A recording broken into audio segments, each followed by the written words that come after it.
Good morning বন্ধুরা, সবাই কেমন আছো? আশা করছি বেশ ভালো আছো। আমরাও বেশ ভালো আছি। তুলি সংসারে সবাইকে অনেক অনেক ওয়েলকাম। চলে এসেছি আবার একটি নতুন ব্লগ নিয়ে। আজকে ব্লগটা হচ্ছে রবিবারে সকাল থেকে তোমাদের সঙ্গে নিয়ে ব্লগটা শুরু করছি। দেখতে থাকো, আশা করছি আজকের ব্লগটাও তোমাদের বেশ ভালো লাগবে।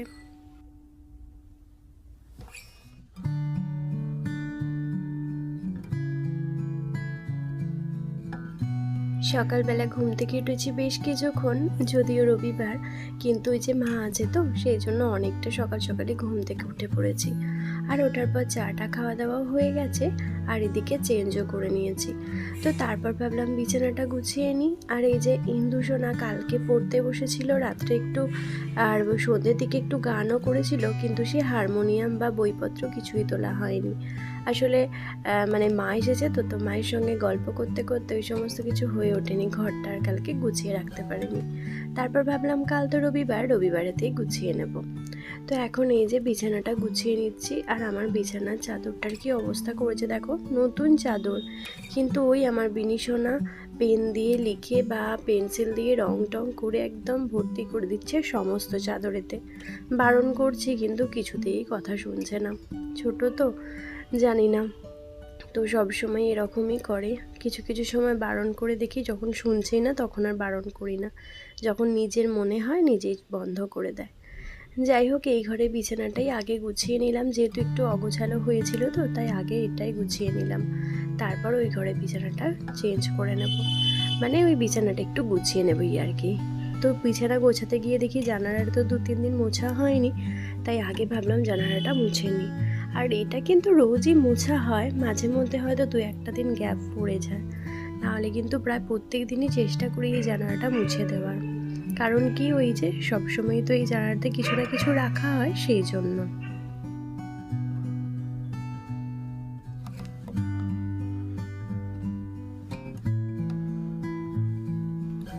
তো এই যে দেখো, এই ঘরে বিছানাটা রেডি। এবার চলে এসেছি এই ঘরেতে। আর কি বলতো, মা এলে না, মায়ের সঙ্গে গল্প করতে করতেই সময় কেটে যায়। আর এই তো কাল বিকালে মা এসেছে আর আজকে দিনটা থাকবে, বলছে কাল বিকালেই বাড়ি চলে যাব। তো বাড়ি চলে গেলে কথা আর কোথায় বলবো বলো তো, এই মানে নিজে রান্না বা সংসারে কাজ করতে করতেই যতটুকু পারি এইটুকুই বকে নিই। আর কি বলতো, যতই ফোনে কথা হোক না কেন, মনে হয় কত কথা জমে আছে মায়ের সঙ্গে। তো সেই গল্প করতে করতেই সময় যে কখন পেরিয়ে যায় বোঝাই যায় না। তাও সমস্ত কিছু কাজই চেষ্টা করছি সমস্তটা তাড়াতাড়ি করে নেওয়া। আর এদিকে এই যে বিনিশোনা একটা ব্যাগ নিয়ে এখন ঘুরে বেড়াচ্ছে, এটা ও দিদির ব্যাগ। আর এই ব্যাগটা নিয়ে না ও সারাটা দিন ঘুরে বেড়ায়, দুটো একটা হয়তো পেন্সিল কি একটা ডায়েরি ভরে নেয়, দিয়ে তারপর ঘুরে বেড়ায়। আর এই ব্যাগ নিয়ে ঘুরে বেড়ায়, সেইটা দেখে ওর ঠাকুমা বলেছে ওর জন্য একটা ছোট্ট ব্যাগ কিনে দিতে, কিন্তু ওর আবার কালো রঙের ব্যাগ পছন্দ। তো সেই জন্য ওই মানে কালো রঙের ব্যাগটা আর কেনা হয়ে উঠছে না। আসলে কি বলতো, ছোটদের না কালো রঙের ব্যাগ পাওয়া যায় না, আর ও আবার কালো রঙ ছাড়া নেবে না, সেই জন্য আমি মহা মুশকিলে পড়ে গেছি। একদিন গিয়েছিলাম বাজার, কিন্তু ওই কালো রঙের পাইনি বলে নিইনি, যদি সে না নেয় সেই জন্য। তো তারপর চলে এসেছি এই দিকে। আসলে আজকে আমার কাজের দিদি আসেনি, মানে যে বাসন ধোয়া ঘর মোছা করে সে করে দিয়ে গেছে, কিন্তু কাচাকুচি সে ফোনে আমাকে জানালো যে সে আজকে আসতে পারবে না। এবার সকালেই তো ধরো আমি জামা কাপড় মাখিয়ে ফেলেছিলাম, তো সেই সমস্ত কিছুগুলোই আমাকে কাচতে হলো। অন্য সময় হলে কি বলতো, মা কেচে দেয়, কিন্তু এবার আর মাকে খাটাইনি, তো বারবারই কেন মাকে কাজ করাই, আমিই কেচে নিয়েছি।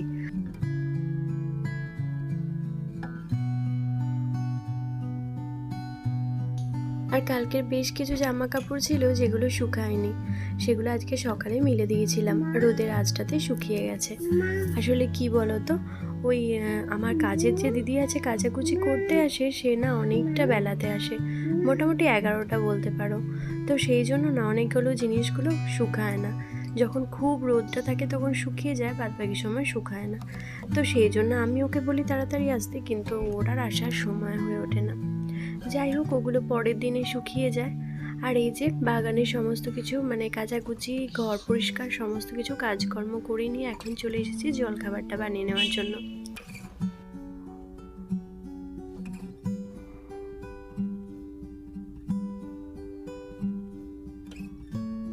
এদিকে মাকে বলেছিলাম যে ছোলার ডাল আর লুচি করব। তো সেই জন্য মা ছোলার ডালটা সিটি দিয়েই রেখেছিল। আমি শুধু একটুখানি নারকেল কিশমিশ, একটু আদা বাটা আর ওই একটু টমেটো কুচি, তারপর একটু জিরে শুকনো লঙ্কা দিয়ে ফোড়ন দিয়ে এই সমস্তগুলো দিয়ে মশলা দিয়ে একটু কষিয়ে নিয়ে ছোলার ডালটা একটু করে নিলাম।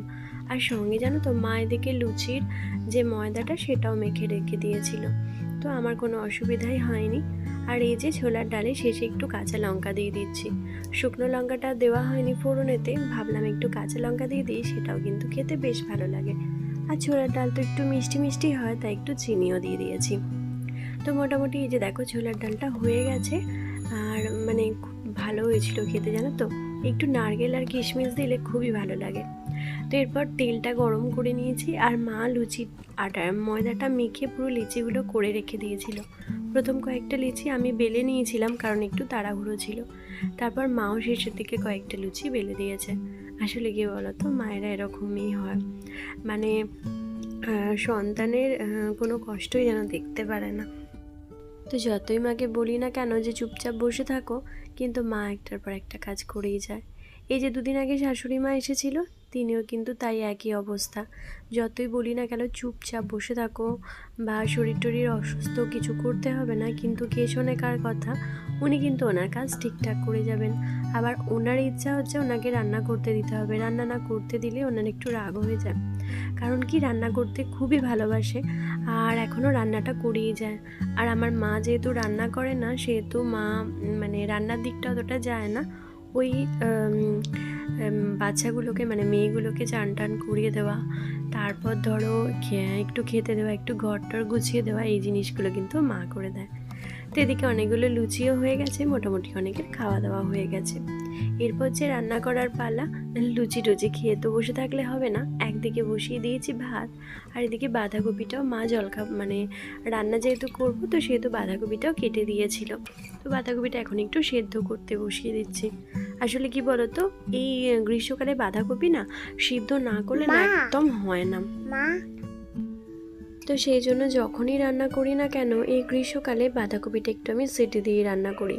তার ফলে কিন্তু খুব তাড়াতাড়ি সিদ্ধ হয়ে যায়। আর শীতকালে তো সিদ্ধ দেওয়ার প্রয়োজন পড়ে না, ওটা তো এমনি তাড়াতাড়ি সিদ্ধ হয়ে যায়। আর এই যে সেদ্ধ হওয়ার পর এখানে বাঁধাকপিটা করে নিচ্ছি। সঙ্গে করেছিলাম অল্প একটু মুসুর ডাল। মা তো কলাইয়ের ডাল খায় না, মানে বিউলির ডালটা। তো বিউলির ডাল দিয়ে বাঁধাকপির তরকারি কিন্তু বেশ ভালো লাগে, ওটা আমার বাবা খুব পছন্দ করতো। মা আবার ওটা খুব একটা পছন্দ করে না, মা বিউলির ডালটাই খেতে পছন্দ করে না। তো সেই জন্য বাঁধাকপির তরকারি করেছিলাম, আর বিউলির ডাল সঙ্গে একটু মাকে বাটি পোস্ত করে দিয়েছিলাম। আর তোমাদের দাদা এনেছিল দই, মানে যখন দুপুরের দিকে খাওয়া হয় তো তখন ও আসার সময় দইটা নিয়ে এসেছিল। তো এই দিয়ে খেয়েছিলাম। আর আমাদের জন্য মাছের ঝোল বানিয়েছিলাম, জানো তো। ওই যে মাছ এনেছিল, তো মাছটা কালকে আর খাওয়া হয়নি, তো আজকে মাছের ঝোল বানিয়ে নিয়েছিলাম।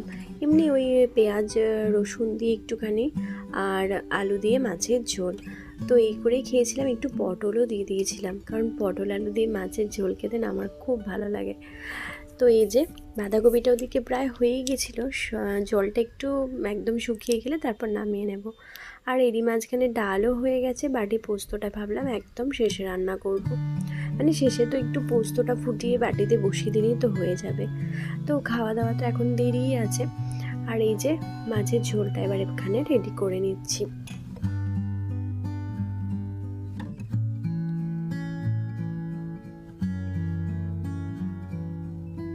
তো মা তো আসছেনই, মানে দুর্গা পুজো তো আসছেই। তো এরই মাঝখানে কিন্তু ঘরগুলো না একদিন ক্লিন করতে হবে, জানো তো। সেটা তো একদমই হয়ে উঠছে না। ওই টুকটাক সামনে সামনে যতটুকু পারছি ততটুকুই ঘর পরিষ্কার করছি, একটু ভালো মতো হয়ে উঠছে না। মানে একদম যে ডিপ ক্লিন করবো সেটা হয়ে উঠছে না। ভাবছি যে মা তো চলে যাবে, তারপর আমি ঘরটা একটু ডিপ ক্লিন করে নেব। আর যেদিন ইন্দু স্কুল থাকবে সেদিন আমার সুবিধা হবে। একদিন এই রান্নাঘরটা তো ফুল ডিপ ক্লিন করতে হবে, মানে অনেকটাই নোংরা হয়ে গেছে।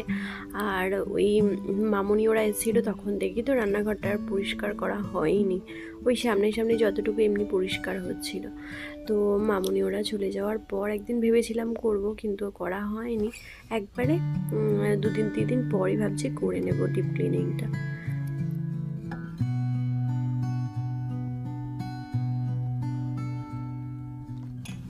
আর আজ যেহেতু রবিবার, তো সন্ধ্যের দিকে এসেছিলাম একটু ভি মার্টে, কিন্তু এত প্রচণ্ড ভিড় ছিল ভি মার্টেতে কি বলবো।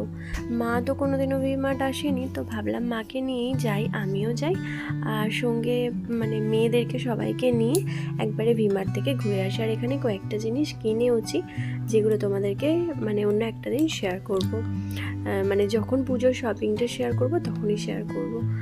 আর এখানে না অনেক রকমের চুড়িদার পাওয়া যাচ্ছিলো, তার সঙ্গে আবার বাই ওয়ান গেট ওয়ান ছিল। তো সত্যি কথা বলতে কি খুব ভালো জিনিসগুলো পাওয়া যাচ্ছিলো, আর জিনিসগুলো খুব ভালোই ছিল। যদিও আমার একটাও কুর্তি খুব একটা পছন্দ হয়নি, ওই চুড়িদার পিসগুলো আমার বেশ ভালোই লেগেছে। তো সব মিলিয়ে কিন্তু বেশ ভালোই কেটেছিল আজকের দিনটা। আর মানে ভি মার্টে এতটাই ভিড় ছিল,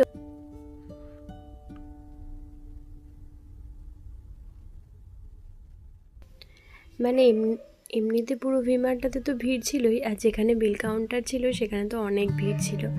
আর আমি, বিনি, ইন্দু আর আমার মা, চারজনে মিলে আমরা বাড়ি চলে গিয়েছিলাম। আর তোমাদের দাদা আর আমার ভাই ছিল, কারণ বিল কাউন্টারে তো প্রচুর ভিড় ছিল, সেই জন্য ওরা ওখানে বিল করাচ্ছিল। নিজেটা এসে ভাবলাম তোমাদের সঙ্গে একটু শেয়ার করি। প্রথমে দেখেই ভেবেছিলাম যে হয়তো ফ্রিতে কোনো জিনিস দিচ্ছে, এতটা ভিড় ছিল। কিন্তু না, ওই যে আজকে রবিবার ছিল না, সেই জন্য অনেকটা ভিড় ছিল। এই যে আমরা ফেরার পথে আর রাতে রান্না আমরা করেই এসেছিলাম। আর রাতে মা তো রুটি খাবে, মায়ের জন্য কয়েকটা রুটি, মানে 2-3টে রুটি খায়, তো দুটো রুটি মায়ের জন্য কিনে নেব, আর সঙ্গে আমি আলুর দম করে রেখে এসেছি। আর আমাদের জন্য তো ভাত রান্না করেছি ডিমের ঝোল দিয়ে খাবো। তো এই করেই বাড়ি চলে মানে রেডি করে রেখে সমস্ত কিছু গিয়েছিলাম। আর এইভাবেই কেটেছিল আজকের দিনটা। তোমাদের কেমন লাগলো অবশ্যই জানিও একটা কমেন্টের মাধ্যমে। আর আস্তে আস্তে না আমার ইন্দুর উপর একটু রাগ হচ্ছিল, সেই জন্য রেগে গিয়েছিলাম। তো আজকে ভিডিওটা এতটুকুই, ভালো লাগলে শেয়ার করো, টাটা।